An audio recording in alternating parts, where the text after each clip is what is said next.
संकीर्तन करने वाले को बड़ा लाभ कि वह आनंद से कीर्तन तो करता है, पर जुड़ा भगवान से होने के कारण परमात्मा उसी तरह से उसकी रक्षा करता है जैसे मेले में पिता अपने छोटे बालक की रक्षा करता है।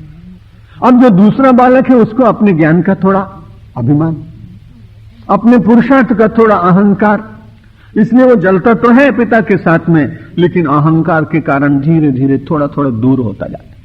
और जैसे जैसे दूर होता जाता है, ये जगत का मेला बड़ा विचित्र है। इस जगत के मेले में हम और आप कब भूल जाएंगे, कब भटक जाएंगे, इसे कोई जानता नहीं। इसलिए परमात्मा से जुड़े रहने में व्यक्ति को बहुत सुख है और बहुत आनंद। और इसलिए उन्होंने कहा तृणादपि सुनीचेन, इतने अपने को छोटा अनुभव करें कि हम तो तृण से भी छोटे हैं। ऐसा मान लेने से कोई व्यक्ति बहुत छोटा हो जाता है, ऐसी बात नहीं है। उस विनम्रता के गुण के कारण जो उसका मूल्य है उसमें कोई कमी नहीं आएगी।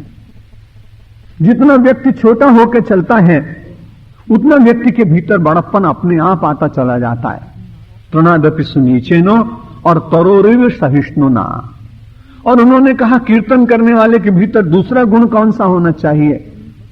तरु के समान सहिष्णु होना चाहिए। गोस्वामी तुलसीदास जी महाराज ने तरु का वर्णन किया। तो बिल्कुल ऐसा होता है, संत और असंत जैसा हो जाता। संत संतन के यस करनी जिमी कुठार चंदन आचरणी, काटई परशु मलय सुन भाई कि निज गुण दे सुगंध बसाई।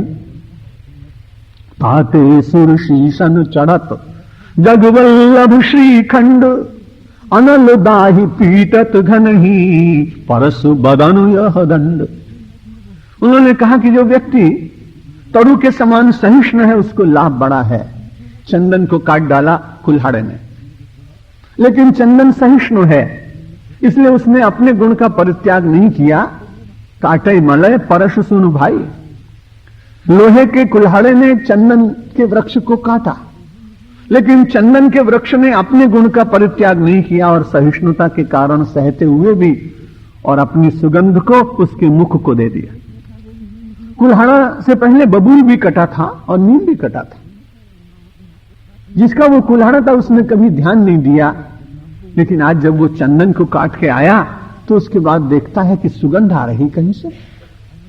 जब उसने विचार किया कि कहीं से सुगंध आ रही है तो तुरंत सब चीजों को देखते देखते अचानक उसकी दृष्टि अपने कुल्हाड़े पर पड़ी और कुल्हाड़े को उठा के उसने देखा और उसको सूंघा।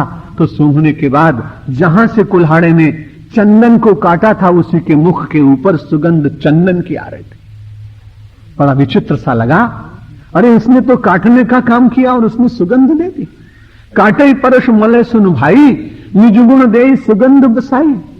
लेकिन थोड़ी देर के बाद क्या हुआ, जिस चंदन को उसने काटा था, चंदन बड़ा सहिष्णु होने के कारण उस चंदन को कोई ले गया देवालय में।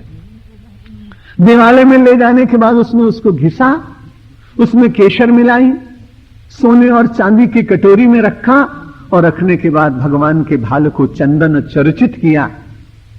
तुरंत विचार करने लगा कि देखो इसको काटा तो था, लेकिन इसकी सहिष्णुता का लाभ इसको कितना मिला। किताते सुरसी शन चढ़त, उसी सहिष्णुता के कारण ये देवता के शीश पर चढ़ गया। जगवल्लभ श्रीखंड, सारे संसार को प्रिय लगने वाला ये चंदन देवता के मस्तक पर लग गया। लेकिन वो बेचारा जिसने इसको काटा था, अनलदाहि पीटत घन ही, उसको लोहे की भट्टी में डाला और लोहे के घन से उसको फिर से कूटा।